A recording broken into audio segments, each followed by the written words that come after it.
और यहाँ आपको बताएं कि इथियोपिया में 12,000 साल से खामोश आतिशफशां हैली गुबी के फटने से बनने वाली राख का मुशाहिदा पाकिस्तान की हदूद में भी किया गया। उनीबा ज़मीर शाह महकमा मौसमियात से मिलने वाली मालूमात से मुताल्लिक़ हमें आगाह करेंगी। उनीबा, इतवार के रोज़ इथियोपिया के दारुल हुकूमत अदीस अबाबा में एक आतिशफशां फटता है। हैली गुबी इसका नाम है और तकरीबन 12,000 साल से ये आतिशफशां खामोश था। इस आतिशफशां से जो राख के बादल उठे वो बताया जाता है कि 45,000 फीट की बुलंदी तक पहुँचे और ये बादल सिर्फ इथियोपिया तक नहीं महदूद रहे बल्कि यमन, ओमान और पाकिस्तान तक भी पहुँचे। इस वक्त हमारे साथ तर्जुमान महकमा मौसमियात अंजुम नज़ीर साहब मौजूद हैं। इनसे जानते हैं कि ये जो राख के बादल हैं ये कहाँ पर मौजूद हैं और इसके असरात पाकिस्तान पर क्या रह सकते हैं।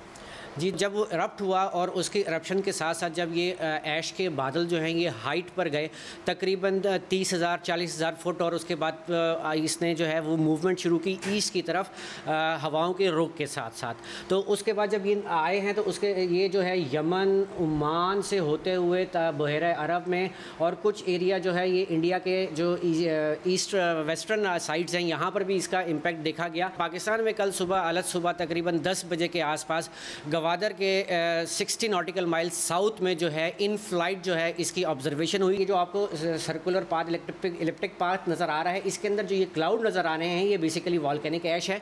और जैसा कि आपने बताया कि ये आम आंख से नज़र नहीं आते, ये बहुत हाइट पर थे और तकरीबन हमने इसको अपने इलाके में 45,000 फुट और इससे ज़्यादा पर ऑब्ज़र्व किया। और अब इस वक्त जो है ये भारत के एरियाज़ के अंदर मौजूद है और भारत में ये तकरीबन भारत के राजस्थान, मध्य प्रदेश, न्यू दिल्ली, छत्तीसगढ़, उड़ीसा और बिहार के एरिए और उसके साथ साथ बे ऑफ बंगाल में भी इसके जो है ना असरात नज़र आएंगे। ताहम हाइट बहुत ज़्यादा होने की वजह से इन इलाकों में भी इंसानी आंख से कुछ भी नज़र नहीं आएगा। लेकिन याद रखिएगा जब भी कोई एविएशन हैज़र्ड होता है तो उसके हिसाब से उसकी सिगमेंट इशू की जाती है। जब तक वो सिगमेंट इंटैक्ट होती है that means the hazard is there. जब वो सिगमेंट ख़त्म हो जाती है उसको रिपीट नहीं किया जाता या दोबारा से इशू नहीं किया जाता तो इसका मतलब जो एविएशन की लैंग्वेज में ये होता है कि द स्काइज आर क्लियर।